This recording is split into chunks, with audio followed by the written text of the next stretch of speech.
રહ્યા છો એવી ગુજરાતી ન્યૂઝ. હવે જોઈએ અગત્યના સમાચાર. હિંમતનગર કાંકરોલ ખાતે હુડા વિરોધી ખેડૂત મહાસંમેલન.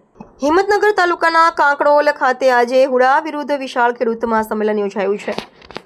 આ સંમેલનમાં 100 થી વધુ ગામોના ખેડૂતો, મોટી સંખ્યામાં આશરે 25,000થી વધુ ખેડૂતોએ ઉપસ્થિતિ આપી હુડા યોજના સામે તીવ્ર અવાજ ઉઠાવ્યો.